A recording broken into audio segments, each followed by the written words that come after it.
Hello everyone. मैं आनंद शंकर आप सभी लोगों का स्वागत करता हूं।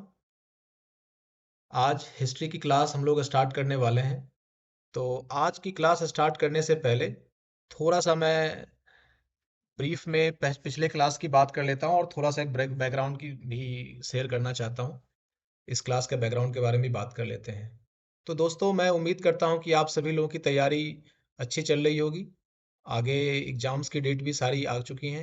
यूकेपीएससी की के प्री की डेट भी अप्रैल में है और बीपीएससी का डेट भी 30 अप्रैल को शायद निर्धारित है। यूपीपीएससी की डेट भी 12 जून को हो चुका है। इसमें लगभग 300 के आसपास सीटों की संख्या है, जो कि एक अच्छी खासी सीट है। एसडीएम और डीएसपी के भी सीट इस बार ठीक ठाक हैं। तो आप लोग ठीक से तैयारी करें और मुझे लगता है कि अभी 3 सवा 3 महीने एग्जाम की तैयारी के लिए सफिशियंट है, क्योंकि 100 दिन अभी बचे हुए हैं। और अभी से आज से भी अगर तैयारी आप प्रारंभ करते हैं फुल डेडिकेशन और डिसिप्लिन के साथ, तो आप प्री क्वालिफाई कर सकते हैं, अच्छे से क्वालिफाई कर सकते हैं, धूमधाम से कर सकते हैं। दोस्तों, मैं पिछले क्लास में आपसे शेयर किया था अपनी स्ट्रेटेजी, जो कि जिसमें मैंने आपको बताया था कि आप एग्जाम की डिमांड को समझें, आप सिलेबस को देखें, आप प्रीवियस क्वेश्चंस को भी देखें, आप नोट मेकिंग करें। इन 3-4 चीज़ों की स्ट्रेटेजी मैंने आपको डिटेल में समझाया था।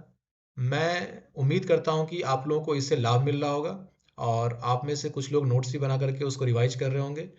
तो जो भी लोग इसको अगर कर रहे हैं, फॉलो कर रहे हैं, उन्हें अगर लाभ मिल रहा है, तो निश्चित रूप से आपको प्रीलिम्स में इस बार एज मिलेगा। और जो प्रीवियस क्वेश्चंस वगैरह आप सॉल्व कर रहे हैं, तो उसमें भी आपको फ़ायदा मिलेगा। नोट्स आप अच्छे से बना रहे हैं, रिवाइज कर रहे हैं तो।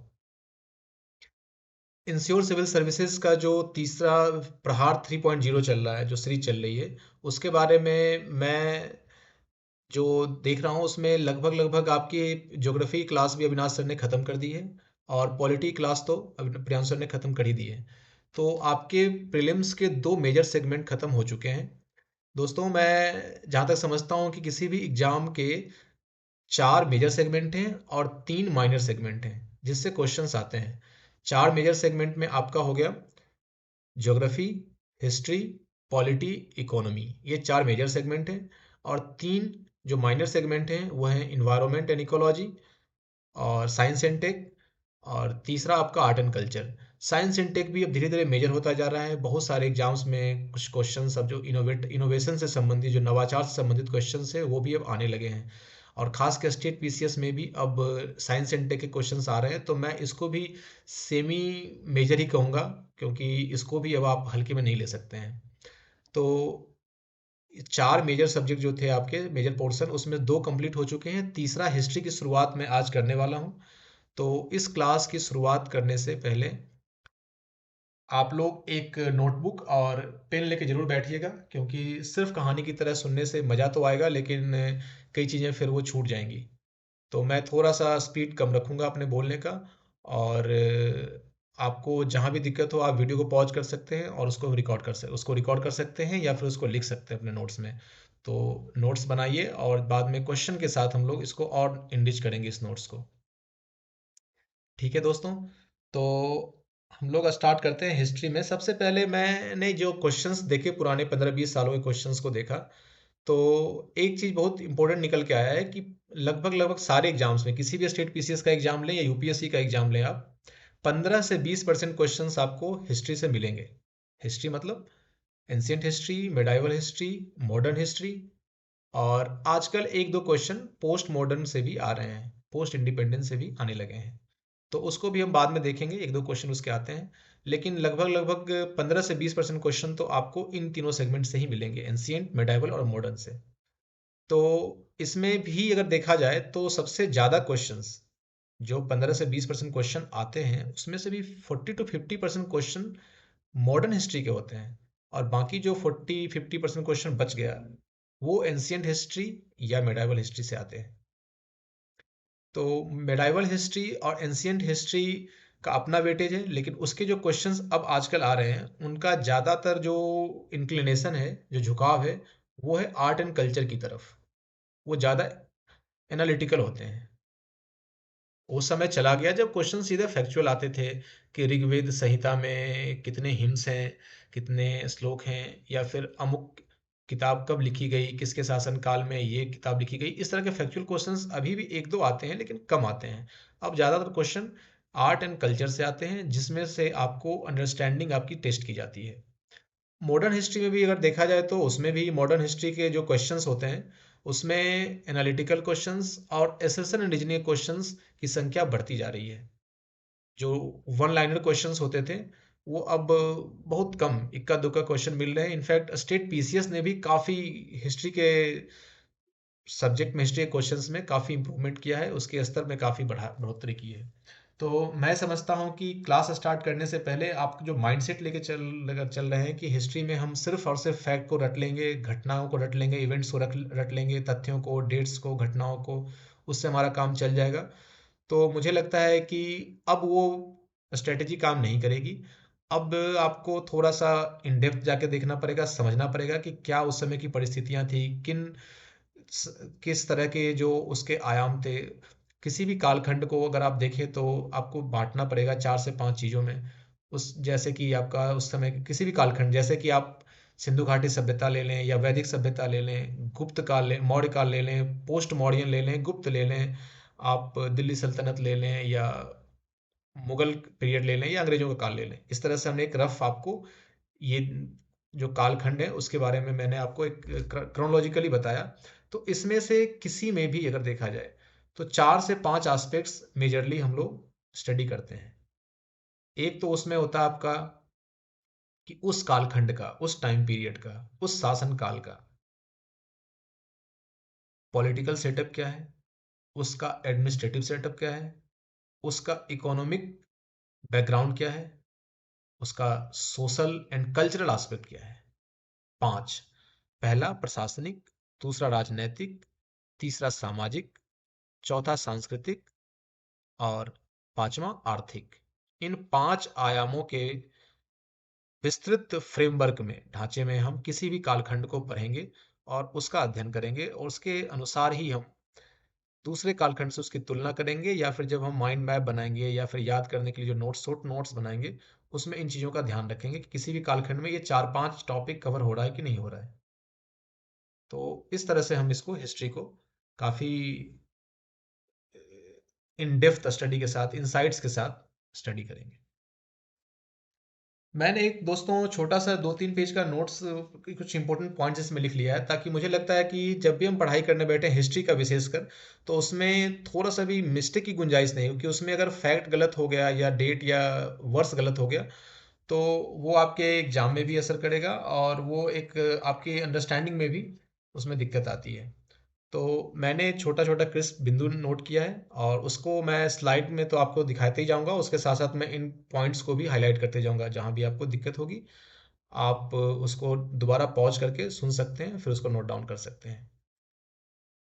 तो मॉडर्न हिस्ट्री ऑफ इंडिया से हम स्टार्ट करेंगे। और मॉडर्न हिस्ट्री ऑफ इंडिया में अगर देखा जाए तो हमेशा 10 से 12 क्वेश्चन यूपीपीएससी पूछती है प्रीलिम्स में। और इनको अगर आप सही से तैयारी करके जा रहे हैं तो मुझे लगता है कि 80 to 90% आप इसमें एक्यूरेसी हासिल कर सकते हैं, क्योंकि मॉडर्न हिस्ट्री का थोड़ा बहुत रफ आइडिया हमें होता है। अगर उसको सही से 2-3 सोर्सेज से पढ़ करके एक कॉन्साइज नोट्स बना लिया जाए और क्वेश्चंस प्रैक्टिस कर लिया जाए तो इसमें हम अच्छे अंक हासिल कर सकते हैं। अगर सोर्सेज की बात की जाए तो जो मैं समझता हूँ, अगर आप फ्रेशर हैं तो आपको एनसीईआरटी की, ओल्ड एनसीईआरटी की क्लास 11 की बुक पढ़नी चाहिए, बिपिन चंद्रा के द्वारा जो लिखा गया है। वो बहुत ही अच्छे से समझा, हर चीज़ को इन डेप्थ स्टडी के साथ समझाते हुए काफ़ी चीज़ें कवर की गई हैं। एक व्यापक तरीके से आपको एक उसका एक्सपोजर मिलता है मॉडर्न हिस्ट्री का। और अगर उसके बाद भी अगर टाइम मिल रहा है तो प्रीलिम्स के लिए स्पेक्ट्रम को भी आप पढ़ सकते हैं। इन दोनों को पढ़ने के बाद मुझे लगता है कि आप सीधे क्वेश्चन सॉल्व करना स्टार्ट कर सकते हैं। इन दोनों को पढ़ने के साथ साथ अगर टाइम मिल रहा है तो प्रीवियस ईयर क्वेश्चन सॉल्व कीजिए और फिर टेस्ट सीरीज लगाइए। और अगर इन दोनों को पढ़ने का टाइम भी ना मिले, जैसा मुझे लग रहा है कि जो वो एग्ज़ाम आने वाला है अभी, तो आपको अन्य सब्जेक्ट्स की पढ़ाई भी करनी है, टेस्ट सीरीज भी लगाना है, तो टाइम काफ़ी लिमिटेड है। तो उस हिसाब से अगर देखा जाए तो जो वीडियो चल रही है, जो वीडियो आपको प्रोवाइड किया जा रहा है, उनके नोट्स बना करके आप क्वेश्चन पे जा सकते हैं और कहाँ जहाँ क्वेश्चन में दिक्कत हो वहाँ पे फिर आप बुक रेफर कर सकते हैं, जो मैंने ये 2 बुक बताए। और इसके अलावा अगर चाहें तो जिसको ज़्यादा इंटरेस्ट हो हिस्ट्री में जानने का, उनके लिए आपका प्लासी टू पार्टीशन भी है शेखर बंदोपाध्याय जी का। एक ग्रोवर की भी किताब आती है मॉडर्न हिस्ट्री की। एक विपिन चंद्रा की अलग से बुक आती है, इंडिया स्ट्रगल फॉर इंडिपेंडेंस, वही पढ़ सकते हैं। मेंस के टाइम पे मैं सजेस्ट करूंगा कि आप इन तीनों में से कोई एक बुक पढ़ लें, लेकिन प्री के लिए ये दोनों सफिशियंट है, एनसीईआरटी और स्पेक्ट्रम, अगर समय मिले तो।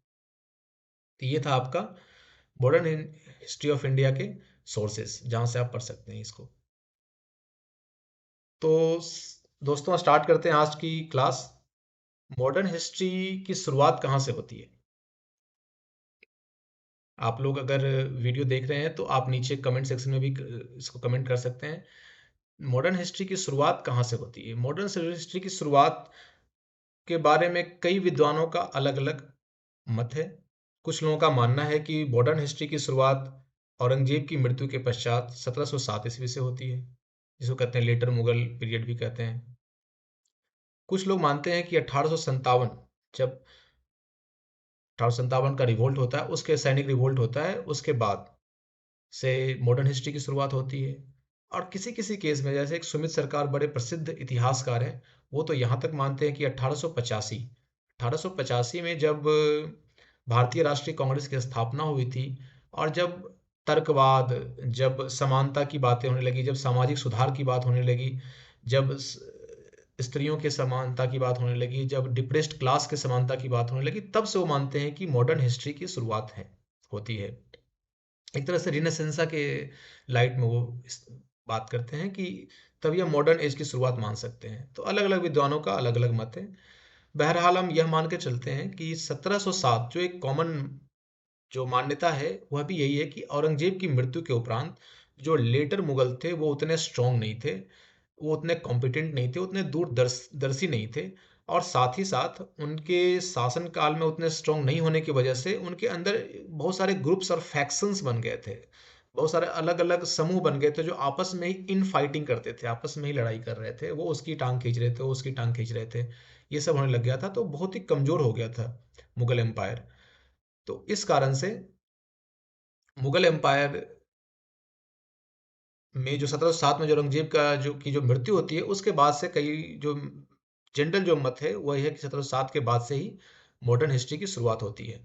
और जैसे जैसे ये मुगल कमजोर होते जाते हैं, लेटर मुगल्स कमजोर होते जाते हैं, वैसे वैसे बाह्य शक्तियाँ मतलब यूरोपीय शक्तियाँ, और साथ साथ जो मुगल साम्राज्य के समय में अन्य शक्तियाँ थी जो उस समय थोड़ी कम एक्टिव थी, वो भी धीरे धीरे पावरफुल होने लगती है।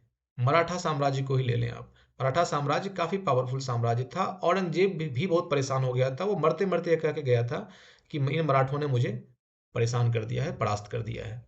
तो मराठा साम्राज्य जो औरंगजेब को परेशान कर दिया था, वो तो काफी एक्टिव हो गए थे लेटर मुगल्स में। जब वीक हो गया था सेंट्रल लीडरशिप, दिल्ली की गद्दी में जब कमजोरी आ गई थी, तो ये लोग काफी एक्टिव हो गए थे, मराठा साम्राज्य एक्टिव हो गए थे।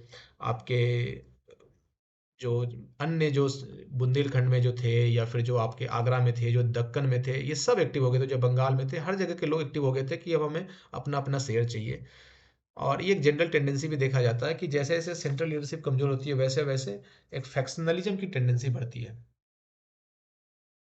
तो इस तरह से 1707 ईस्वी के बाद से जो 150 सालों का कालखंड है, 1857 तक, उस कालखंड में कैसे कैसे मुगल का पतन हुआ है, आज की क्लास में हम वही पढ़ने वाले हैं। लेटर मुगल्स की अगर बात की जाए तो सबसे पहले आते हैं बहादुर शाह प्रथम। बहादुर शाह प्रथम औरंगजेब के पुत्र थे। और औरंगजेब के पुत्र बहादुर शाह प्रथम के पहले थोड़ा सा मैं एक और ब्रीफ बताना चाहता हूँ कि आप एक बार जरा इंडिया का नक्शा देखिए, उस समय कितना विशाल इंडिया का मुगल एम्पायर हुआ करता था। आज का भारत, आज का बांग्लादेश, आज का पाकिस्तान, आज का बहुत सा बड़ा एरिया है अफगानिस्तान का, कुछ ईरान का, इतना बड़ा मिला करके मुगल एम्पायर था 1707 में। ये विरासत औरंगजेब दे के गए थे।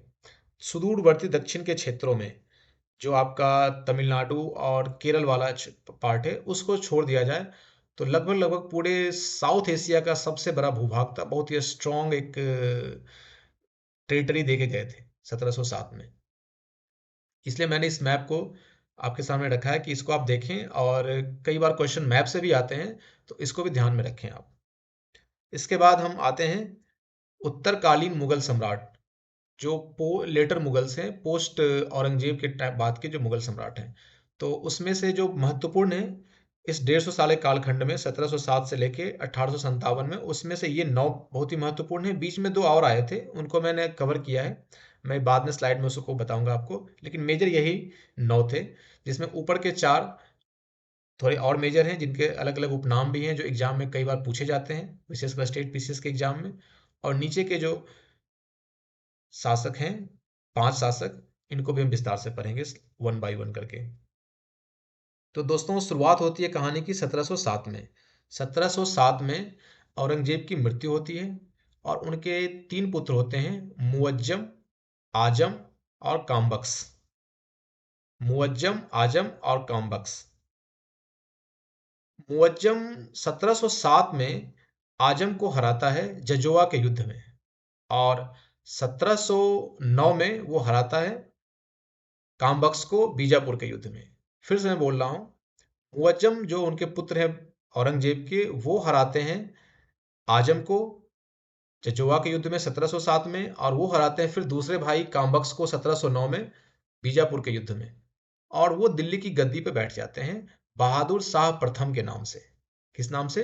बहादुर शाह प्रथम के नाम से। कई लोग इसको बहादुर शाह जफर के नाम से भी कंफ्यूज हो जाते हैं। कंफ्यूज होने की कोई जरूरत नहीं है। बहादुर शाह जफर अंतिम मुगल सम्राट थे, इनको बहादुर शाह टू भी कहते हैं, जिनको हम बाद में आज के क्लास में ही कवर करेंगे। लेकिन ये है बहादुर शाह प्रथम।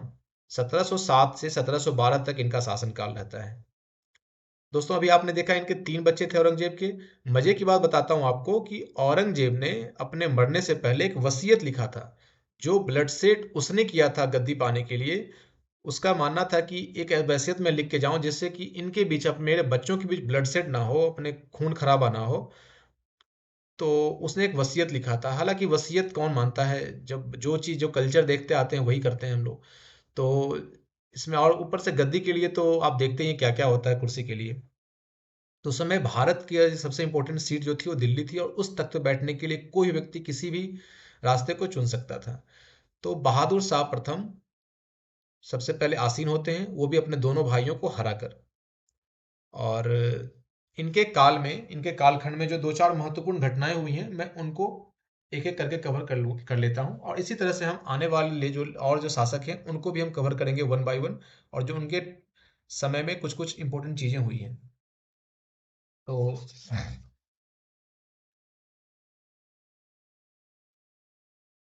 बहादुर शाह प्रथम के समय में अंदर से गुटबाजी हो गई थी। एक चीज थोड़ा सा और इसमें जोड़ना चाहता हूँ कि उसमें एक गुटबाजी कहें या ग्रुपिज्म कहें, फैक्शनलिज्म कहें, 3 ग्रुप बहुत सक्रिय थे उस समय।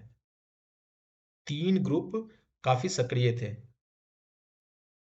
3 समूह। दोस्तों, आज एक्चुअली मेरा पहला क्लास है पेन टैब पे, और थोड़ा सा मुझे थोड़ी असुविधा हो रही है, बट आई थिंक 1-2 क्लास में ये इम्प्रूव हो जाएगा। सो इसको थोड़ा बियर कर लीजिएगा। तो कंटेंट पे फिर से आते हैं। 3 समूह थे उस समय के दरबार में। पहला समूह था ईरानी समूह, दूसरा था तुरानी, और तीसरा ग्रुप था आपका हिंदुस्तानी। ये 3 अलग अलग समूह थे, ईरानी, तुरानी और हिंदुस्तानी।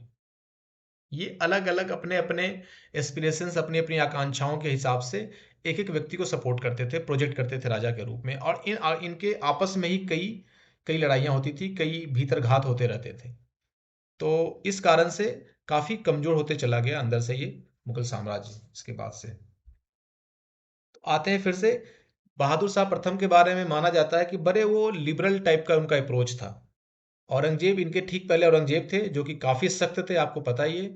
उन्होंने कई काम किए ऐसे जिससे कि मतलब टेरिटरी तो काफी विकसित हुई, परंतु उनको कई बार असहिष्णु भी माना जाता है। और इसको हम विस्तार में पढ़ेंगे जब मेडाइवल हिस्ट्री, मध्यकालीन भारत में जब हम प्रवेश करेंगे, और जब हम मुगल सल्तनत को कवर करेंगे तो उसमें विस्तार से पढ़ेंगे। अभी फिलहाल बस ये मैं बताना चाहता हूँ कि काफी सख्त सत्ता थी उस समय। जो कि बहादुर शाह प्रथम ने आते ही चीज़ों में ढील देनी स्टार्ट कर दी, चीज़ों को उदारवादी रवैये से स्टेब्लिश करने में लग गए। पहले तो वो वृद्ध थे काफ़ी, लगभग लगभग जब उन्होंने गद्दी संभाली थी तो 63-64 वर्ष की आयु थी, उनकी उम्र थी, बहादुर शाह प्रथम की। और 63 वर्ष की उम्र में जब वो गद्दी पे बैठते हैं, तो वो सबसे पहले सबसे सुलह कुल की नीति करते हैं। जो भी आसपास के लोग थे, उन्होंने क्या किया, सबसे पहले तो राजपूताना में आमेर के राजा जय सिंह को स्वीकार कर लिया। आमेर के राजा, आमेर आज का जयपुर हो गया, उनके राजा जय सिंह को स्वीकार कर लिया, उनको मान्यता दे दी। उन्होंने साथ में ही मारवाड़ के राजा अजीत सिंह को भी स्वीकार कर लिया as a raja, as a king. इन दोनों को स्वीकार कर लिया। आगरा वाले रीजन में उन्होंने चूड़ामन जाट को स्वीकार कर लिया। इन्होंने बुंदेलखंड वाले रीजन में छत्रसाल को स्वीकार किया, उनके उनको भी रिकॉग्नाइज किया। उसके बाद फिर देखा जाए तो मराठों के जो दो कर थे, जिनको औरंगजेब ने समाप्त कर दिया था, चौट और सरदेश मुखी, इन्होंने सरदेश मुखी को शुरू कर दिया। इन्होंने बोला मराठों कि आप सरदेश मुखी ले सकते हो। ये एक इंपॉर्टेंट चेंज था और इसको आप नोट डाउन कर सकते हैं। सरदेश मुखी ये एक मराठे के द्वारा लिया जाने वाला कर था, सरदेश मुखी। और चौट, चौट नहीं बंद हुआ था, चौट एज यूजुअल इन्होंने बंद कर रखा था, मराठा तहसील तहसील नहीं सकते थे, तो मराठों को तो सरदेश मुखी और चौट दोनों बंद करवा दिया गया था औरंगजेब के टाइम पे। इन्होंने सरदेश मुखी को ओपन किया, इन्होंने बोला कि आप सरदेश मुखी ले लो, चौट रहने दो। अभी चौट इन्होंने नहीं छोड़ा था, सरदेश मुखी सिर्फ छोड़ा था। इसको नोट कर लीजिएगा आप लोग। सरदेश मुखी मराठों को दे दिया वसूलने के लिए, वसूली करने के लिए। इन्होंने सिख के जो अंतिम और 10वें गुरु थे, गुरु गोविंद सिंह, उनसे भी एक मेल मिलाप का व्यवहार रखा, उनसे भी काफ़ी एमिएबल, काफ़ी अच्छे संबंध उन्होंने रखने की कोशिश की। और उसके बाद बंदा बहादुर से हालांकि थोड़ा बहुत इनका सामना हुआ, लेकिन इन जनरल देखा जाए तो इनके शासन काल में लगभग लगभग देखा जाए तो सबको मिला जुला के ही चलाने वाले थे। तो ये थोड़े उदारवादी रवैये के थे। इनका नाम साहे बेखबर भी कहा जाता है। आप नाम से ही देख सकते हैं, साहे बेखबर। इसका मतलब ये हुआ कि इनके जो आसपास जो दरबार में जो इनके इन फाइटिंग चल रही है, जो फैक्शनलिज्म है, जो ग्रुपिज्म है, उसके बारे में खुद ही उनको उतनी खबर नहीं है, खुद ही ज़्यादा शुद्ध नहीं है, इसलिए भी इनको साहे बेखबर कहते हैं। उतने कंटेम्प्रेरी जो इशू चल रहे हैं, जो तत्कालीन इशूज आसपास में चल रहे हैं, उसके बारे में ये उतने अवेयर नहीं थे, इसलिए इनको साहे बेखबर कहा जाता है। तो 3-4 पॉइंट्स आप इसमें जरूर लिख लेना। एक सरदेश मुखी वाला लिख लेना, आप दूसरा साहे बेखबर वाला जो पॉइंट है वो लिख लेना। और इन्होंने जो जयसिंह को स्वीकार किया था एज राजा राजपूताना में, और अजीत सिंह को मारवाड़ में, ये भी आप नोट डाउन कर सकते हो। गुरु गोविंद सिंह जी से जो मेल मिलाप का था, ये भी आप नोट डाउन कर सकते हो। तो इस तरह से इनका 1712 में मृत्यु इनकी हो जाती है। नॉर्मल नेचुरल नेचुरल डेथ होती है। और बड़ी दिलचस्प बात है कि सत्ता देखिए आदमी को कहाँ तक पहुंचा देता है। 1712 में इनकी मृत्यु के बाद इनका शव 1 महीने तक पड़ा रहा था। इनके शव को की अंत्येष्टि, अंतिम क्रियाकलाप नहीं किया गया था, क्योंकि इनके 4 पुत्र आपस में ही यह डिसाइड करना चाह रहे थे, फाइट कर रहे थे कि कौन गद्दी पे बैठेगा। और इस कारण से इनका शव 1 महीने तक वैसे ही सड़ता रहा। कितनी बड़ी बात है कि मतलब मुगल साम्राज्य के आप सल्तनत पे बैठे हो और आपके साथ इस तरह का सलूक हो रहा है आपकी डेड बॉडी के साथ। इस हमको दोस्तों इतिहास से बहुत कुछ सीखने को मिलता है। इसलिए हमें इतिहास को पढ़ते वक्त थोड़ा सा एक संवेदनशील भी होना चाहिए कि हम चीज़ों को समझें, सीखें और अहंकार ना करें। आगे हम देखते हैं कैसे कैसे चीज़ें बढ़ती हैं, फिर हम बाद में इसकी बात करेंगे कि कभी कैसा मुगल साम्राज्य सल्तनत हुआ करता था और बाद में क्या हो गया। तो चलिए अभी तो खैर यहाँ तक आते हैं। उसके बाद सेकंड आते हैं जहांदार शाह। जहांदार शाह बस 1 साल के लिए आए थे, 1712 से 1713 तक। 3 दल में से एक दल जो ईरानी दल था, उसके थे जुल्फिकार खां। एक बार फिर से बता दूं मैं, 3 दल मैंने बताया था, हिंदुस्तानी, तुरानी, ईरानी। तो उसमें से ईरानी ईरानी ग्रुप थोड़ा प्रभावशाली हो गया था। तो ईरानी ग्रुप को जो रिप्रेजेंट कर रहे थे वो थे जुल्फिकार खां। जुल्फिकार खां ने समर्थन दिया इनको जहांदार शाह को, और जहांदार शाह को गद्दी पे बिठा दिया। तो ईरानी ग्रुप के रिप्रेजेंटेटिव जुल्फिकार खां की सहायता से ये गद्दी पे बैठे। इन्होंने वापस क्या किया, जहां जुल्फिकार खां जिनकी सहायता से गद्दी पे बैठे थे, उनको इन्होंने अपना वजीर प्रधानमंत्री बना दिया, प्रधानमंत्री नियुक्त कर दिया। इनकी नीति भी लगभग लगभग बहादुर बहादुर शाह प्रथम की तरह ही थी, जो कि सुलह कुल की नीति थी। सुलह कुल की नीति के कारण इनका भी जो कुछ कुछ डिसीजंस है वो बड़ा इंपॉर्टेंट है, जिसमें सबसे इंपॉर्टेंट डिसीजन है इन्होंने चौथ को भी छोड़ दिया। फिर से देखिए, चौथ मैंने बताया था अभी, चौथ, चौथ और सरदेश मुखी, ये दो था। सरदेश मुखी को बहादुर शाह प्रथम ने ही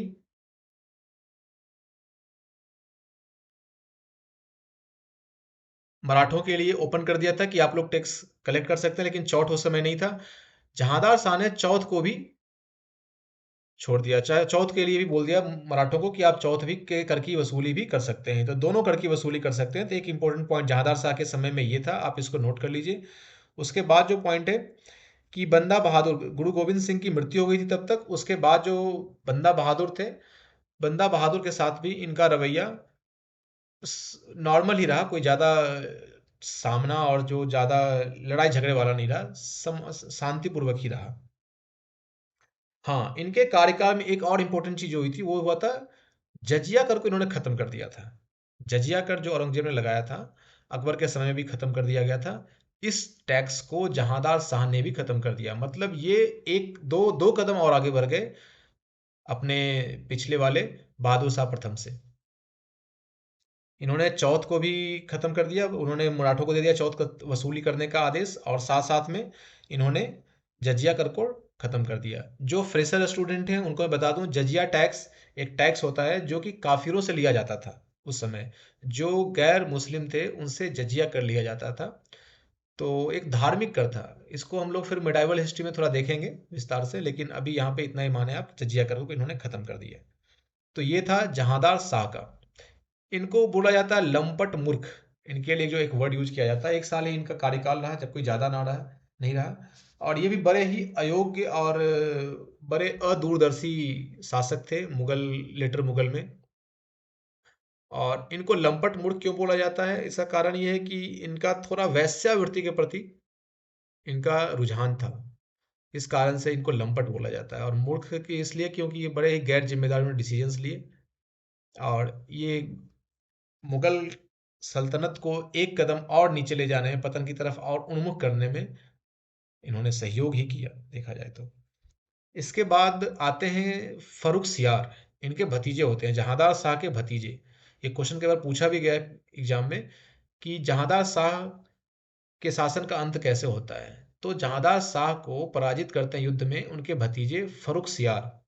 फरुख सियार इनको पराजित करते हैं 1713 में, और वो यही उनकी हत्या भी कर देते हैं।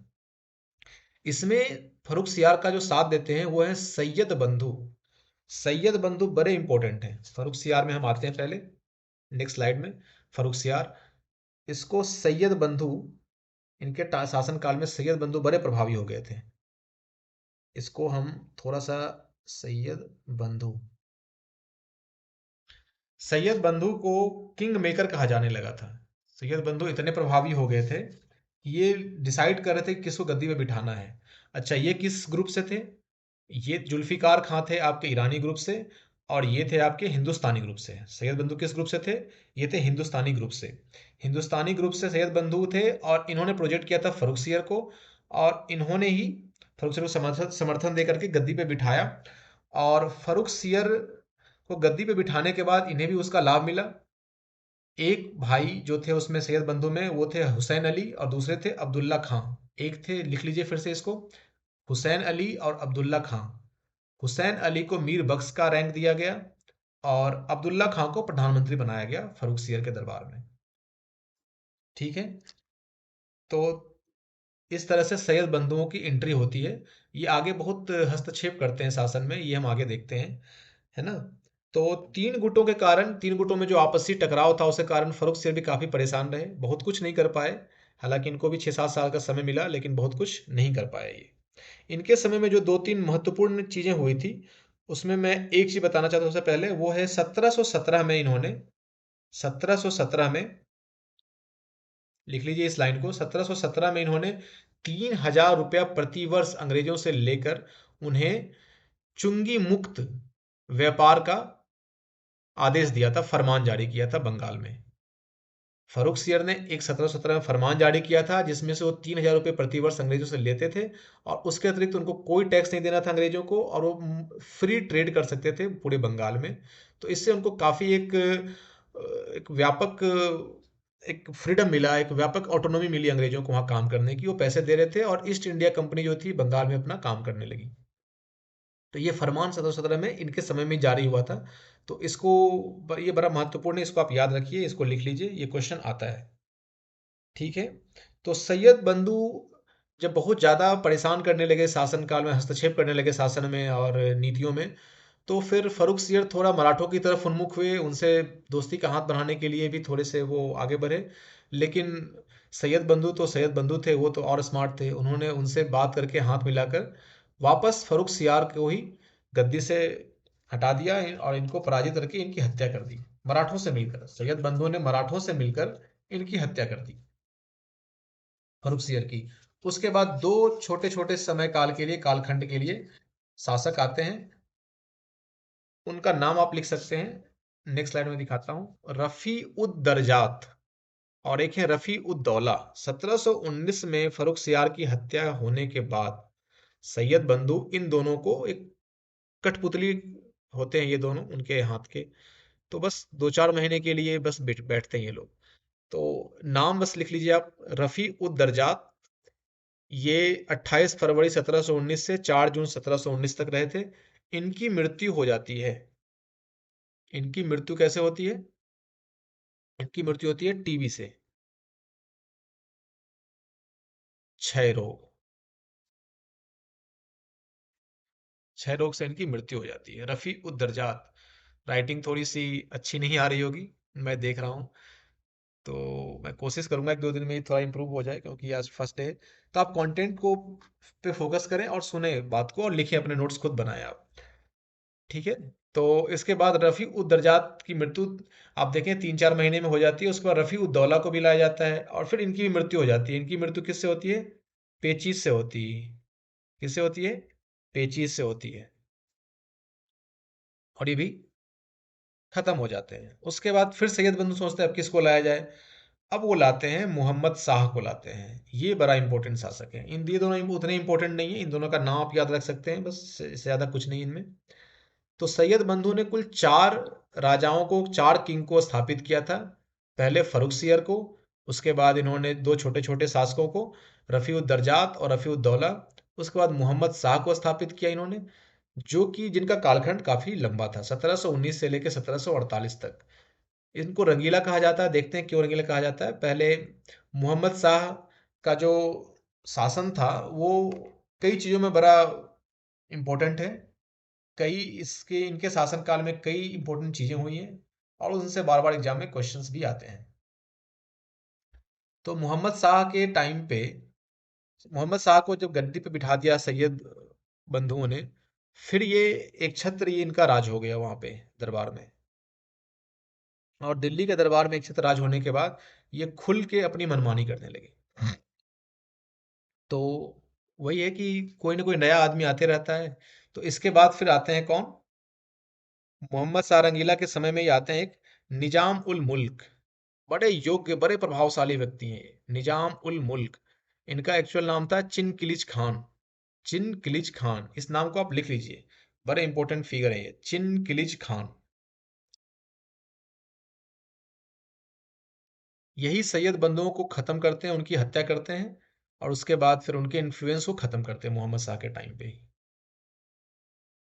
इनके बारे में 1-2 फैक्ट और भी बताता हूं मैं। उसके पहले ये देख लेते हैं मोहम्मद शाह को रंगीला क्यों कहा जाता है। मोहम्मद शाह बड़े रसिक, रसिक क्या कहें, मदिरा में डूबे रहते थे, और स्त्रियों में बड़ी गहन रुचि थी इनकी। इन दोनों में ही हमेशा ये आलिप्त संलिप्त रहते थे। इस कारण से ये राजकाज पे ज़्यादा विशेष ध्यान नहीं देते थे। बड़े ही अयोग्य और गैर जिम्मेदार ये भी थे। इन्होंने बड़े ही बुरी तरीके से मुगल पतन में अपना सहयोग दिया, अपना कंट्रीब्यूशन दिया। एक और इम्पोर्टेंट क्वेश्चन भी आया 1-2 बार पीसीएस में। महिलाओं और हिजड़ों के एक वर्ग का प्रभुत्व स्थापित हो गया था। इनके दरबार में महिलाओं और हिजड़ों के एक वर्ग का प्रभुत्व स्थापित हो गया था मोहम्मद शाह के दरबार में। अब बताइए आप। ये क्वेश्चन भी आया है। चलिए आप देखते हैं, इस पॉइंट को आप नोट कर सकते हैं चाहे तो इन सब कारणों से इनको रंगीला कहा जाता है। रंगीला बादशाह कहते थे इनको, कि मोहम्मद शाह को कौन क्या होता है, रंगीला बादशाह। तो आपने देखा हिंदुस्तानी ग्रुप के सैयद बंधुओं की हत्या की गई निजाम उल मुल्क के द्वारा, और निजाम उल मुल्क, निजाम उल मुल्क, इनका, इन्होंने, ये किस ग्रुप के थे, ये थे तुरानी ग्रुप के थे, तुरानी दल के। मैंने शुरू में ही बताया था 3 दल थे, ईरानी, तुरानी, हिंदुस्तानी। ईरानी ग्रुप के कौन थे, नीचे आप कमेंट में लिख के बताइए हमें। जुल्फिकार खां थे, जिन्होंने जहांदार शाह को गद्दी बिठाया था। सैयद बंधु क्या थे, सैयद बंधु हिंदुस्तानी ग्रुप के थे, जिन्होंने फर्रुख सियर को गद्दी बिठाया था। उन्होंने उनके फर्रुख सियर के थ्रू उनके चाचा को ही मरवा दिया और उनका शासनकाल खत्म करवा दिया जहांदार शाह का, और उनके भतीजे को गद्दी पे बिठाया था। और सैयद बंधु क्या थे, ये हिंदुस्तानी ग्रुप के थे, और उन्होंने 4 किंग बनाए थे। पहला फर्रुख सियार, दूसरा पीछे की स्लाइड में रफी उद दरजात हमने देखा था, और रफी उद दौला, और ये दोनों दो चार महीने में ही बीमारी से गुजर गए, क्षय रोग और पेचिस। और उसके बाद फिर इन्होंने लास्ट में मुगल मोहम्मद शाह को स्थापित किया दिल्ली की गद्दी पे, जिनका कालखंड थोड़ा लंबा होता है। लेकिन इनके शासनकाल में हम देखते हैं कि तुरानी दल, जो तीसरा दल है, जो इन्फ्लुएंशियल दल है, वो निजाम उल मुल्क, ये आ जाते हैं, और इन्होंने सैयद बंधु की हत्या की। और उसके बाद ये बड़े प्रभावशाली बन के उभरे, और निजाम उल मुल्क ने ही बाद में हैदराबाद राज्य की स्थापना की, स्वतंत्र राज्य की स्थापना की। किसकी स्थापना की, स्वतंत्र राज्य हैदराबाद की स्थापना की 1724 में, हैदराबाद की स्थापना की। मुगलों से स्वतंत्र राज्य, इसमें मुगलों का कोई हस्तक्षेप नहीं था, और खुद आसफ जहां के नाम से शासन करने लगे। इस फैक्ट को फिर से लिख लीजिए आप लोग। मोहम्मद शाह ने मोहम्मद शाह के समय पे निजाम उल मुल्क ने, जो तुरानी दल का नेतृत्व कर रहे थे, उन्होंने पहले सैयद बंधुओं की हत्या की। वो बड़े प्रभावशाली बन गए। मोहम्मद शाह ने बाद में उन्हें अपना वजीर भी बना लिया था, परंतु मोहम्मद शाह के इस ढीले ढाले रवैये को देखते हुए ये फिर बाद में दक्कन चले गए, और दक्कन में जाकर मुगल गवर्नर मुबारिज खान, मुबारिज खान, मुबारिज खान को हराकर, सुकरखेरा का युद्ध होता है, जिसमें मुबारिज खान जो मुगल गवर्नर थे उनको हरा करके ये एक स्वतंत्र राज्य हैदराबाद की स्थापना 1724 में करते हैं। ये 2-3 फैक्ट मैंने बताया है। सुकरखेरा का युद्ध, जिसमें ये हराते हैं मुगल गवर्नर मुबारिज खान को, और स्थापना करते हैं 1724 में स्वतंत्र राज्य हैदराबाद की है, निजाम की स्टेट जिसको कहते हैं, और खुद आसफ जहां के नाम से वहां पे शासन करने लगते हैं। अच्छा, एक इंपॉर्टेंट चीज और इनकी घटना घटती है इनके शासनकाल में, वो है नादिर शाह का आक्रमण। नादिर शाह का नाम आप सब लोगों ने सुना ही होगा, बड़ा विख्यात है नादिर शाह का आक्रमण। नादिर शाह 1739 में भारत पर आक्रमण करता है। वह बड़ा क्रूर, और उसको कोई शासन में इंटरेस्ट नहीं था, उसको कोई दिल्ली में सत्ता स्थापित करने में, या गद्दी पे काबिज होने में, या साम्राज्य स्थापित करने में कोई रुचि उसकी नहीं थी। वो लुटेरा था।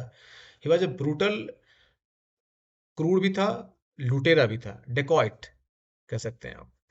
तो वो नादिर शाह ईरान से आता है चलकर 1739 में, और पहले उसको north west commander north west front पे मिलते हैं शहादत खां, जो अवध के नवाब थे, पहले नवाब थे।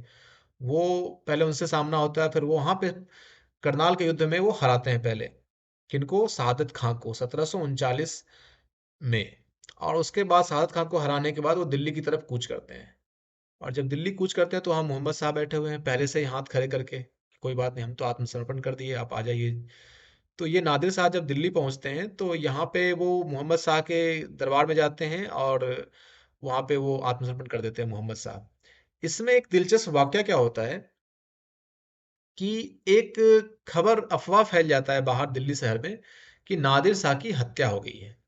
उस आक्रांता की हत्या हो गई है। तो लोग ऐसे ही परेशान थे। तो दिल्ली के लोगों ने क्या किया, उनके जो सैनिक थे उनके सैनिकों से दुर्व्यवहार किया, उनको मार, दुर्व्यवहार क्या करना कहते कहें, उन्होंने आक्रामक थे, आक्रांता थे, तो उनके साथ एक प्रतिशोध की भावना से उन्होंने प्रतिकार किया। लेकिन उससे कुछ दिन तक तो सेना लोग ने, उनका मनोबल बड़ा डाउन था, तो लोग परेशान हो गए। लेकिन जैसे ही नादिर साहब को ये बात पता चली कि मेरे सैनिकों के साथ दुर्व्यवहार किया जा रहा है यहाँ के स्थानीय लोगों के द्वारा, फिर उसने दिल्ली में 3 दिन तक भयानक तबाही मचाई, भयानक लूट मार, भयंकर, और अनावश्यक हिंसा, जिसका कोई प्रयोजन नहीं था, वो प्रायोजित, उसको उसने अंजाम दिया। दिल्ली की सड़कों पे लाशें बिछ गई थी। अभी भी आप जाके देखेंगे लाल किला का दरवाजा, तो उसमें एक ही दरवाजा है, दूसरा नहीं है। ये सब नादिर शाह की देन है। और उसके बाद फिर जब ये वापस पहुंचते हैं दरबार, तो इन्होंने बड़ा, इसका उल्लेख है कि इन्होंने इतनी असरफियां लूटी, इतने सोने जेवरात, इतने सब कुछ ले लूटे। उसमें सबसे महत्वपूर्ण चीज है, दो चीज। एक तो है इन्होंने कोही इसने कोहिनूर हीरा लूट लिया, कोहिनूर हीरा ले लिया। सॉरी। और दूसरा, इन्होंने मयूर पंख, जिस सिंहासन, जिस पे मुगल साम्राज्य का सिंहासन, जो सीट कहते हैं, जिस पे बैठते थे मुगल सम्राट, उसको भी इन्होंने ले लिया। तो यहां से दो चीज ले गए थे। आप ये बिल्कुल यह नोट डाउन कर लीजिए इन दोनों चीजों को। एक तो आपके ले गया कोहिनूर हीरा, और दूसरा क्या ले गया, तख्त ताऊस, तख्ते ताऊस, इसको मयूर सिंहासन भी कहते हैं। ये दोनों को लूट कर यहां से ले गया नादिर शाह। नादिर शाह के बारे में एक लाइन ये भी याद रख सकते हैं कि इसको नेपोलियन कहा जाता था, ईरान का नेपोलियन, ईरान का नेपोलियन कहा जाता था इसको। इसको कहा जाता था ईरान का नेपोलियन। नेपोलियन कौन था? वर्ल्ड हिस्ट्री में एक बड़ा रिनॉन्ड फिगर है Napoleon, Napoleon Bonaparte. Napoleon Bonaparte के बारे में अगर हम कहीं बाद में अगर वर्ल्ड हिस्ट्री पढ़ने का अवसर मिला, तो हम पढ़ेंगे फ्रेंच रिवॉल्यूशन में इसका बड़ा योगदान है, बहुत बड़ा नाम है ये नेपोलियन बोनापार्ट। ये कभी, इसके बारे में कहा जाता है कि ये कभी कोई युद्ध नहीं हारा। तो ये है नेपोलियन बोनापार्ट। इसको नादिर शाह को भी ईरान का नेपोलियन कहा जाता है। इसमें 3-4 फैक्ट आपको मिले होंगे जो इंपॉर्टेंट है, जो आप लिख लिए होंगे मुझे लगता है। तो आगे बढ़ते हैं। इसमें 2-3 चीजें महत्वपूर्ण फिर से मैं रिवाइज करवा देता हूँ। कोहिनूर हीरा लूटा था इसने, और मयूर सिंहासन लूटा था, दो चीज। उसके बाद इसके शासन काल में निजाम उल मुल्क को वजीर बनाया गया था, जो बाद में इसकी नीतियों से क्षुब्ध होकर दक्कन चला गया। फिर बाद में मुगल गवर्नर को ही, मुबारिज खान को ही हरा के, सुकर खेरा के युद्ध में हराकर 1724 में एक स्वतंत्र निजाम की, हैदराबाद निजाम की स्थापना की, एक राज्य की स्थापना की, जिसको ये खुद रूल करने लगा आसफ जहां के नाम से। तो ये था मोहम्मद शाह रंगीला का शासनकाल। इसके बाद सैयद बंधु की भी मृत्यु हो चुकी है निजाम उल मुल्क के द्वारा, जिसका रियल नाम था चिन कुलिच खान। ये सब 4-5 फैक्ट्स थे जिसको हमने देखा। अगर आपको फिर से कंफ्यूजन हो रहा हो, तो आप वापस पीछे जा करके या पॉज करके लिख सकते हैं। अब आते हैं नेक्स्ट स्लाइड पे। इसके बाद अहमद शाह, अहमद शाह का शासनकाल। ये चारों आपने लिख लिया होगा, ठीक है। अब आते हैं नेक्स्ट, अहमद शाह। 1748 से 1754 तक अहमद शाह का शासन रहा। ये कौन है? ये मोहम्मद शाह के एकमात्र पुत्र हैं, इकलौते पुत्र हैं। कोई लड़ाई झगड़ा नहीं हुआ, आराम से आके अहमद शाह बैठ गए गद्दी पे। अहमद शाह के बाद, अहमद शाह जो बैठे 5-6 साल, इसमें कोई बहुत इंपॉर्टेंट वाकया कुछ नहीं होता है इसमें। नॉर्मल इसमें ये है कि इंपॉर्टेंट नाम आता है, वो है, वजीर बनते हैं इनके गाजी उद्दीन इमाद उद मुल्क। एक बार नाम लिख लीजिए आप लोग, गाजी उद्दीन इमाद उद मुल्क।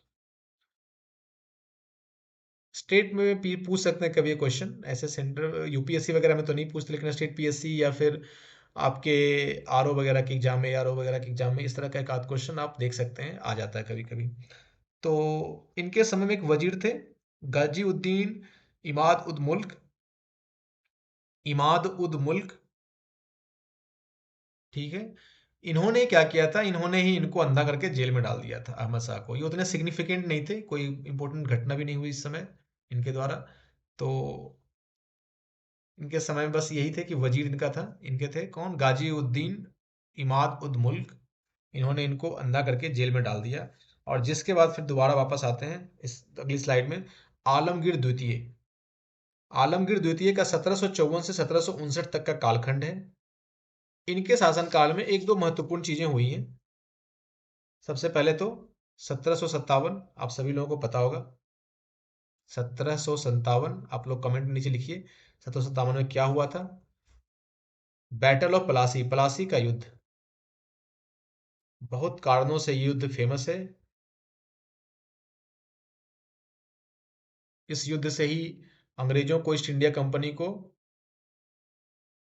एक स्ट्रेट अवे एक एंट्री मिली थी। हम लोग इसको देखेंगे नेक्स्ट क्लास में। प्लासी का युद्ध, 1757 में प्लासी का युद्ध हुआ था। 1754 से 1759 के बीच आलमगीर द्वितीय का शासन था, जिसके समय में ये दो तीन चीजें होती हैं। अहमद शाह अब्दाली का भी आक्रमण होता है। उसने 7-8 बार आक्रमण किया था अहमद शाह अब्दाली ने। अहमद शाह अब्दाली अफगान था, उसने 7-8 बार आक्रमण किया था भारत पे। पानीपत की तीसरी लड़ाई भी अहमद शाह अब्दाली ने ही लड़ा था मराठों के खिलाफ। वो लेकिन इसके शासनकाल में नहीं हुआ था, वो हुआ था नेक्स्ट शाह आलम द्वितीय के शासनकाल में हुआ था। और 1761 में हुआ था वो, इसके बाद वाले में। तो ये था, इसके समय में तीन चीजें हुई। एक तो पलासी का युद्ध 1757 में, दूसरा अहमद शाह अब्दाली का आक्रमण भी हुआ, उसके 7-8 आक्रमण हुए थे, तो उसमें कुछ आक्रमण इसके शासनकाल में हुआ था। और तीसरा कि वजीर के द्वारा ही, वही वजीर जो पुराना वाला था, क्या नाम था, गाजीउद्दीन इमाद उद मुल्क, जो हमने लास्ट स्लाइड में उसका नाम लिखा था, उसी वजीर ने इसकी हत्या कर दी थी। ठीक है, फिर आते हैं हम नेक्स्ट, इसके बाद शाह आलम द्वितीय। इसके बाद जो इसका शासन आया उसका नाम था शाह आलम द्वितीय। इनका बड़ा लंबा कालखंड है, 1759 से लेके 1806, लगभग लगभग 47 ईयर्स। बताइए, इतने में औरंगजेब ने मुगल सल्तनत को कहां से कहां पहुंचा दिया था। और यहाँ तो बस पतन ही पतन है, डाउनफॉल ऑफ मुगल एम्पायर। यह भी एक नाम मात्र के शासक थे। इनके दो दो चार मुख्य बिंदु हैं, इनके भी दो चार, इनके जो दो चार बिंदु हैं उसमें यही था। इनके समय में भी जो वजीर हैं, फिर से वही वजीर हैं, गाजीउद्दीन इमादुद मुल्क, वजीर गाजीउद्दीन। इसको आप नोट डाउन कर लीजिए, इस नाम को, बड़ा फेमस नाम है ये। इन्होंने इनको दिल्ली में घुसने नहीं दिया था। शाह आलम द्वितीय का आप शासनकाल देखिए, ये मुगल एम्परर तो हैं लेकिन इनकी चलती कहाँ है, इनकी दिल्ली में भी नहीं चलती है। दिल्ली में इनको घुसने तक नहीं दिया गया था, इनके वजीर ने इन्हें घुसने तक नहीं दिया था। 1764 में बक्सर का युद्ध, प्रॉपर वो जगह था चौसा, तो चौसा का युद्ध भी कह सकते हैं, लेकिन बक्सर का युद्ध से नाम से नहीं जाना जाता है बक्सर का। सॉरी, बक्सर का युद्ध इनके शासनकाल में ही लड़ा गया था। और 1765 में रॉबर्ट क्लाइव अंग्रेजों की ओर से इलाहाबाद संधि करते हैं। 1765 में रॉबर्ट क्लाइव अंग्रेजों की ओर से इलाहाबाद संधि करते हैं। इलाहाबाद की संधि, जिसको ट्रीटी ऑफ इलाहाबाद भी कहते हैं इंग्लिश में, इलाहाबाद की संधि करते हैं मुगल एम्पायर से, जिसमें से कि मुगल एम्पायर से बिहार, बंगाल और उड़ीसा की दीवानी छीन ली जाती है। बिहार, बंगाल और उड़ीसा की दीवानी छीन ली जाती है 1765 के इलाहाबाद की संधि के द्वारा। बड़ा इंपॉर्टेंट संधि है, इसको भी आप लोग नोट कर लीजिए, लिख लीजिए इसको। और दोस्तों, 1765 से 1772 तक, 1765 से 1772 तक, सॉरी, पेन की थोड़ी दिक्कत है, एक दो दिन में इसको इम्प्रूव कर लिया जाएगा। 1765 से 1772 तक ये अंग्रेजों के संरक्षण में रहते हैं इलाहाबाद में। कहाँ रहते हैं ये? इलाहाबाद में ही रहते हैं ये, अंग्रेजों के संरक्षण में। बताइए, दिल्ली के सम्राट होके इनको अंग्रेजों के संरक्षण में इलाहाबाद में रहना पड़ रहा है, ये स्थिति थी इनके शासनकाल में। हमने सारी बातें कर ली। एक जो इंपॉर्टेंट चीज है वो पानीपत का युद्ध, जो हमने पहले चर्चा भी की थी। पानीपत का तीसरा युद्ध भी इन्हीं के टाइम में हुआ था। पानीपत का थर्ड युद्ध 1761 में हुआ था। अहमद शाह अब्दाली, अहमद शाह अब्दाली वर्सेस मराठा। इसको हम लोग जब मेडाइवल हिस्ट्री पढ़ेंगे अगली क्लास, एक दो मेडाइवल किस में ही पढ़ेंगे, और आगे मॉडर्न हिस्ट्री में भी एक दो क्लास के बाद जब यहाँ पे मराठे को हम लोग पढ़ेंगे तो वहाँ भी इसको पढ़ेंगे विस्तार से। इसी से मराठा साम्राज्य खत्म हो जाता हमेशा हमेशा के लिए, पानीपत के तीसरे युद्ध से।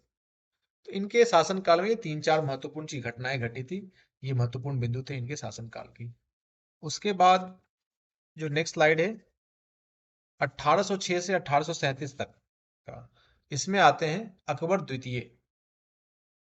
इसमें आते हैं अकबर द्वितीय। अच्छा, उसमें एक लास्ट स्लाइड में एक दो पॉइंट और जो ऐड कर लीजिएगा। एक तो ये है कि 1803 में दिल्ली पर अंग्रेजों का पूरा अधिकार हो गया था।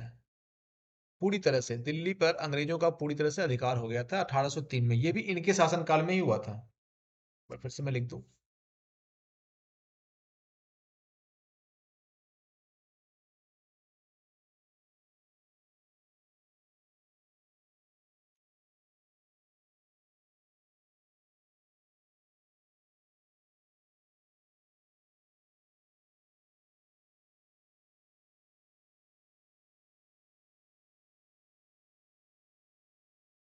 1800, सॉरी 1800,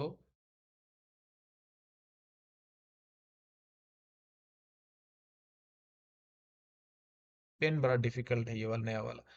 1803, डिजिटल एज के कई एडवांटेज हैं, तो हमें इस कुछ कुछ चीज़ों को अपने लाइफ में इनकलकेट भी करना पड़ेगा, हमें सीखना पड़ेगा। सीखना चाहिए हम लोगों को। चीज़ों को लेकर के हमें काफ़ी फ्लेक्सिबल होना चाहिए, नई चीज़ों को, नई टेक्नोलॉजी को लेकर। कई बार मैं देखता हूँ लोग नई टेक्नोलॉजी को लेकर के फ्लेक्सिबल नहीं होते, लेकिन होना चाहिए।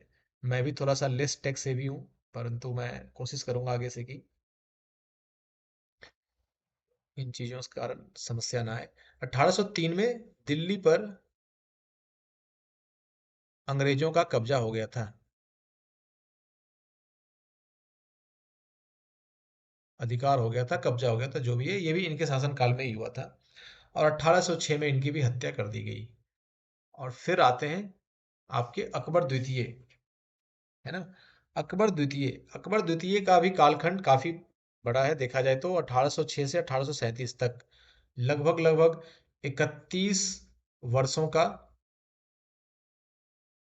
31 इनको मिलता है शासन करने के लिए। और ये भी बस नाम मात्र के शासक थे। इनके समय में तो और बुरी स्थिति हो गई थी मुगलों की। पेंशन बंद हो गया था इनका। इनके टाइम पे पेंशन भी नहीं था, पेंशन बंद।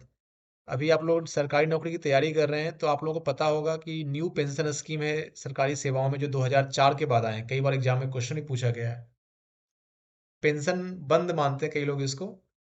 खैर, हम लोग इकोनॉमी के भी क्लास में अगर बैठेंगे तो फिर इस पे बात करेंगे, न्यू पेंशन स्कीम और ओल्ड पेंशन स्कीम की क्या क्या खासियत है। और वर्तमान में करंट अफेयर्स का क्वेश्चन भी है कि राजस्थान ने ओल्ड पेंशन स्कीम को फिर से रिवाइव किया है, पुनर्जीवित किया है। एनीवेज, तो पेंशन बंद कर दिया गया था। बताइए, पेंशन दिया जा रहा है अंग्रेजों के द्वारा अकबर द्वितीय को, जो मुगल सम्राट हैं। ये सब स्थिति है मुगल सम्राट की 1806 आते आते। तो पेंशन जब बंद हो गया इनका, तो इन्होंने राजा राम मोहन राय को, किनको, राजा राम मोहन राय को वकालत करने के लिए, अपनी ओर से अपना पक्ष रखने के लिए इंग्लैंड भेजा, क्राउन के पास, ब्रिटिश क्राउन। क्योंकि अभी जो शासन है वो किसका है, ईस्ट इंडिया कंपनी का शासन है भारत में। कंपनी यहाँ पे काम कर रही है, ब्रिटिश क्राउन सीधे इन्वॉल्व नहीं है। तो क्राउन के पास शिकायत लेके गए कि ईस्ट इंडिया कंपनी को कहिए कि आप हमारा पेंशन स्टार्ट करवा दें कम से कम। तो ये स्थिति थी, राजा राम मोहन राय को उन्होंने भेजा। और हाँ, एक इम्पोर्टेंट फैक्ट इसमें यह भी है कि राजा का जो टाइटल दिया था अकबर द्वितीय नहीं दिया था। राजा का टाइटल, टाइटल जो था राजा का, वो किसके द्वारा दिया गया था राम मोहन राय को, अकबर द्वितीय के द्वारा, टाइटल बाई अकबर द्वितीय।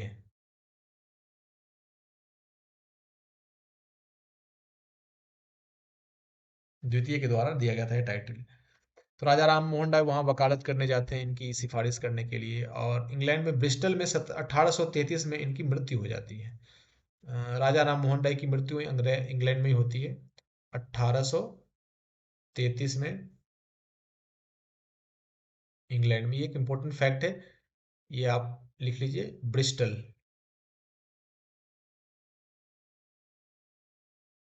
ब्रिस्टल में इनकी मृत्यु हो जाती है, राजा राम मोहन राय की। बड़े समाज सुधारक थे ये। जब हम बाद में मॉडर्न हिस्ट्री क्लासेस में आगे बढ़ेंगे तो देखेंगे कि इनके क्या क्या बहुत प्रमुख योगदान थे। योगदान है इनके, सती प्रथा को खत्म करने में भी इनका बहुत बड़ा योगदान है राजा राम मोहन राय का।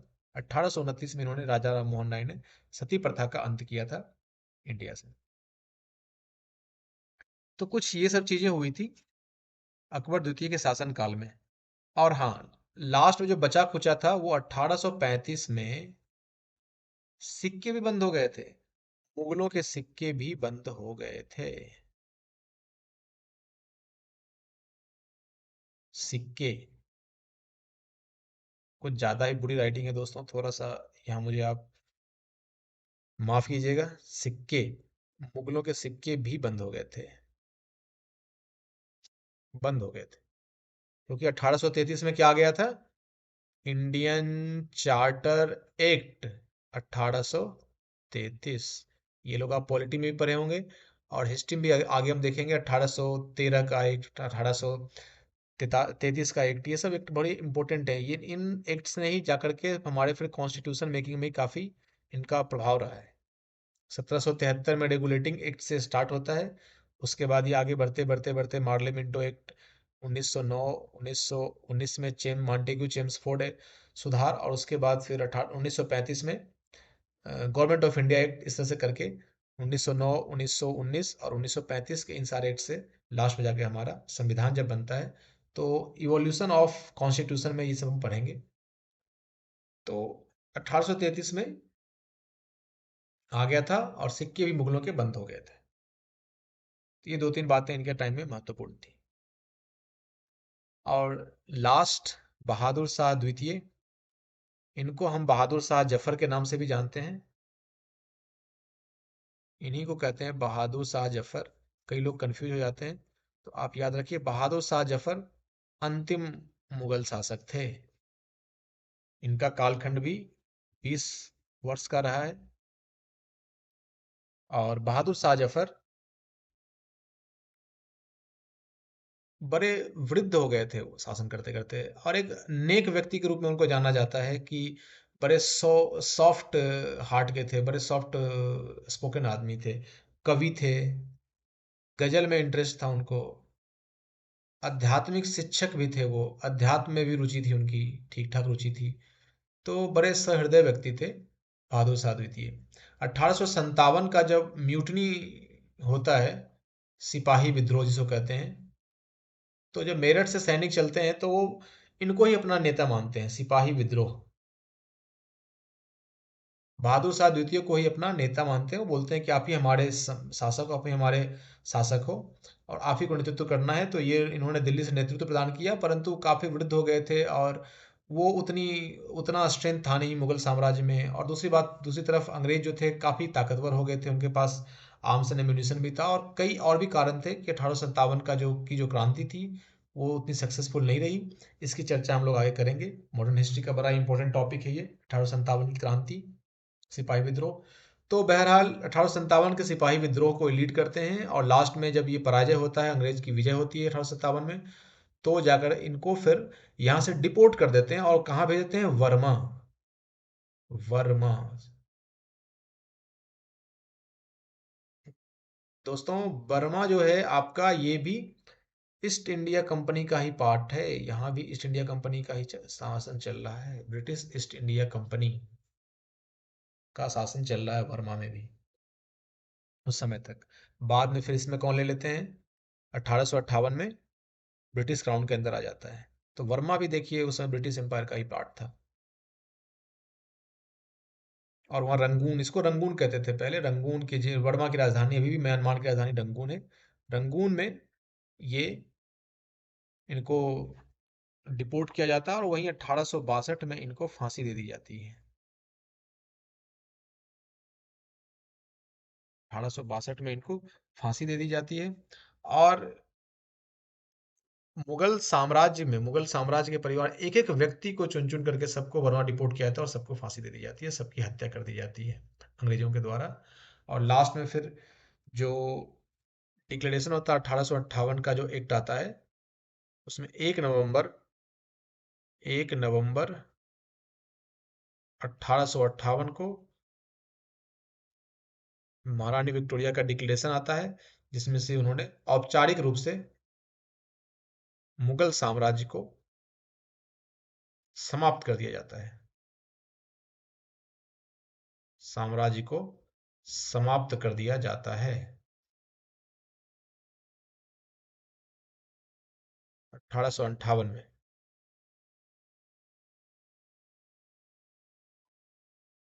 और फिर ब्रिटिश क्राउन सीधे इंडिया में रूल करना स्टार्ट कर देती है। कंपनी का भी शासन खत्म हो जाता है। तो इस तरह से आप देखिए कि कैसे मुगल साम्राज्य औरंगजेब की मृत्यु के बाद बहादुर शाह प्रथम से लेकर बहादुर शाह द्वितीय तक 150 सालों का कालखंड तय करता है। और कैसे धीरे धीरे ये इतना पतन इनका हो जाता है, जो इस एक समय इतनी बड़ी इनकी टेरिटरी थी और आज कहाँ पहुंच जाते हैं। हमने आपको स्टार्टिंग में पहले स्लाइड में दिखाया था टेरिटरी। एक बार आप लोग जाकर के फिर से स्लाइड देखिएगा, उस स्लाइड को स्क्रीनशॉट लिए होंगे, नहीं तो फिर से आप एक बार जाके बुक्स में भी देख सकते हैं कि कितनी बड़ी टेरिटरी थी उनकी। तो इसीलिए दोस्तों, इस कहानी से एक सीखने को भी मिलता है कि हमें कभी अहंकार नहीं करना चाहिए। जो भी पीक पे रहा है उसका पतन होता है। इतने बड़े साम्राज्य का जब ये हाल हुआ, तो ज़्यादा अहंकार अच्छी बात नहीं है। चाणक्य का एक कथन भी है कि अहंकार मनुष्य का सबसे बड़ा शत्रु है। तो ये था आपका लेटर मुगल पीरियड। आप लोग इसको नोट्स, मैं समझता हूँ, नोट बना लिए होंगे। और इसके बाद हम कुछ क्वेश्चंस को डिस्कस करेंगे जो प्रीवियस ईयर में आ रखे हैं, स्टेट में भी आए हैं, यूपीएससी में कुछ क्वेश्चन आए हैं इस टॉपिक से, इतने टॉपिक से। तो उसको एक करके हम क्वेश्चन करते हैं। आप लोग भी आंसर दीजिएगा नीचे कमेंट सेक्शन में। तो पहला क्वेश्चन है, औरंगजेब की 1707 ईस्वी में मृत्यु होने के बाद सत्ता किसने संभाली? औरंगजेब की 1707 ईस्वी में मृत्यु होने के बाद सत्ता किसने संभाली? बड़ा ही सरल क्वेश्चन है। पहला शासक कौन था? बहादुर शाह प्रथम। मुअज्जम जिसका नाम था, उसने अपने भाई आजम और उसको 1707 में जजुआ के युद्ध में, और दूसरे काम्बक्स को बीजापुर के 17 युद्ध में 1709 में हरा के सत्ता संभाली। बहादुर शाह प्रथम ने, मुअज्जम भी नाम था इसका। ये यूपी पीसीएस मेंस के 2012 क्वेश्चन है। नेक्स्ट क्वेश्चन पे आते हैं। आप लोग भी आंसर नीचे कमेंट में जरूर दीजिए। मुगल सम्राट जहांदार शाह के शासन का समय से पूर्व अंत कैसे हुआ? मुगल सम्राट जहांदार शाह के शासन का समय से पूर्व अंत कैसे हुआ? तो बहादुर शाह प्रथम के बाद जहांदार शाह आए थे।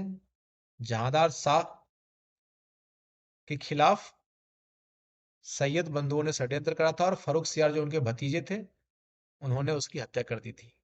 तो एक युद्ध में वो अपने भतीजे द्वारा पराजित हुए। सी इसका राइट आंसर है। सी इसका राइट आंसर है।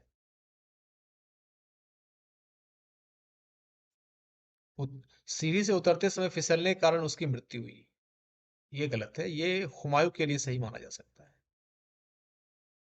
इनके लिए नहीं। नेक्स्ट क्वेश्चन, निम्नलिखित में से कौन मुगल काल में राजा बनाने वाले थे? देखिए, मैं क्वेश्चन के बारे में बार बार कह रहा था, राजा बनाने वाले थे। राजा बनाने वाले का मतलब किंग मेकर। किंग मेकर कौन थे? सैयद बंधु। कौन थे? सैयद बंधु।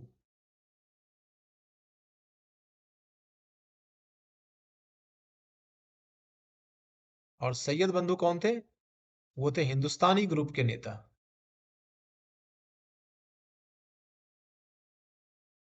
हिंदुस्तानी ग्रुप के प्रतिनिधि थे, उसका प्रतिनिधित्व कर रहे थे। और इसमें दो भाई कौन कौन थे? ये दोनों थे, एक और दो। इनको मीर बख्श बनाया गया था, हुसैन अली को उपाधि मिली थी, और इनको बनाया था प्रधानमंत्री, किनके? फर्रुख सियार के शासनकाल में। और इन्होंने चार राजा बनाए थे। फर्रुख सियार को बनाया था, दो छोटे छोटे समय के लिए आए थे, और उसके बाद फिर मोहम्मद शाह को बनाया गया था। ये इसका राइट आंसर। ठीक है दोस्तों, ने ये भी क्वेश्चन आरओ का क्वेश्चन है, 17 में बहुत रिसेंटली पूछा गया है मेंस में। नेक्स्ट क्वेश्चन देखते हैं। मयूर सिंहासन पर बैठने वाला अंतिम मुगल सम्राट कौन था? हमने चर्चा की थी कि जब नादिर शाह का आक्रमण हुआ था, तो वो यहां से लूट के ले गया था। एक तो ले गया था आपका कोहिनूर हीरा, और दूसरा ले गया था तख्ते ताउस, जिसको मयूर सिंहासन भी कहते हैं।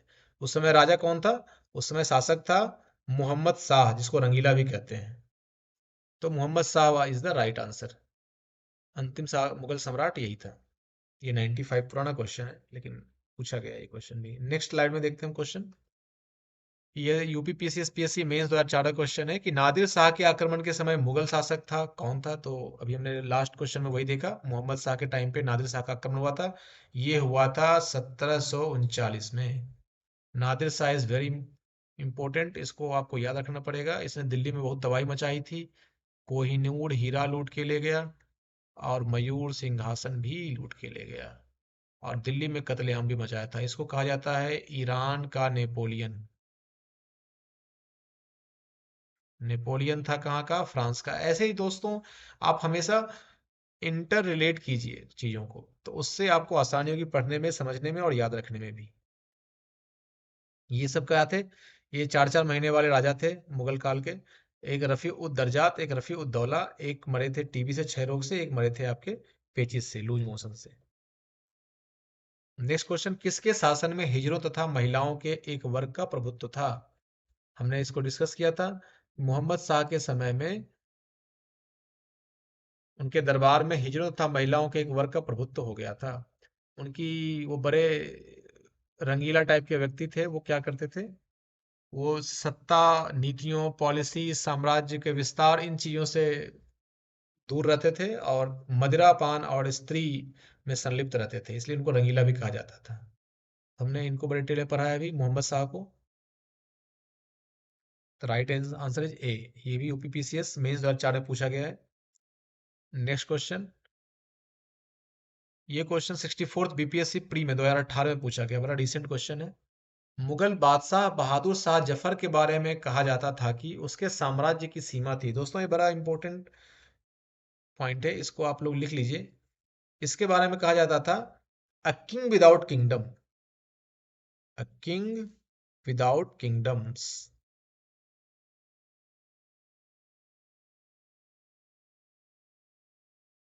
साम्राज्य के बिना सम्राट।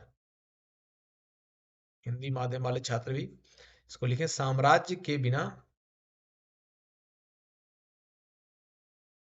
के बिना सम्राट थे ये। ठीक है।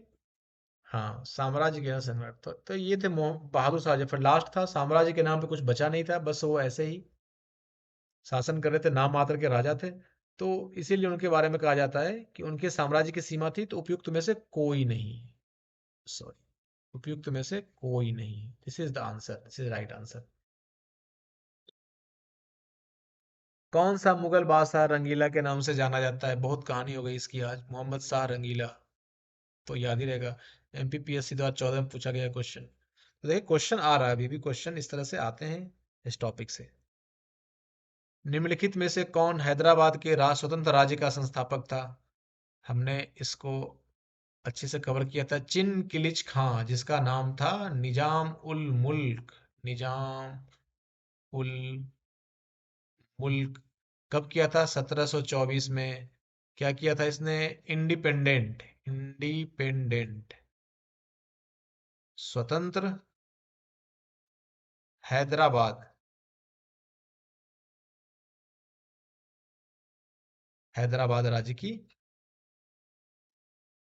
स्थापना की थी इसने, और खुद आसफ जहां के नाम से वहां रूल करने लगा था। इसी ने सैयद बंधुओं को खत्म किया था। सैयद जो बड़े प्रभावशाली ग्रुप था, ये तुरानी दल का था। किस दल का था? तुरानी दल का। इसी ने सैयद बंधुओं को भी मारा था। हराया था किसको? मुबारिज खान को।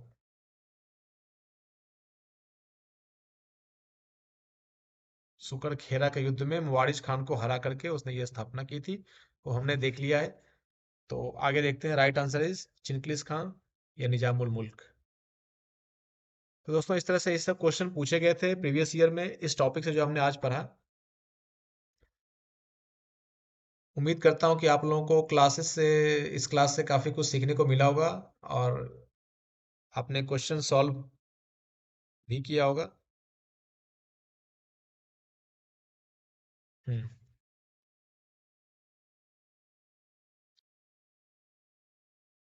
तो इस तरह से हमारा ये आज का सेशन कंप्लीट होता है और कल हम लोग इसी तरह से स्टार्ट करेंगे।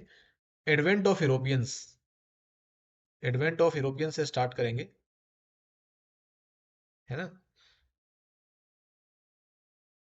आज क्लास आने में थोड़ी देर हो गई है, तो कल से मैं कोशिश करूंगा कि टाइम पे आप लोगों को क्लास प्रोवाइड करवा दिया जाए।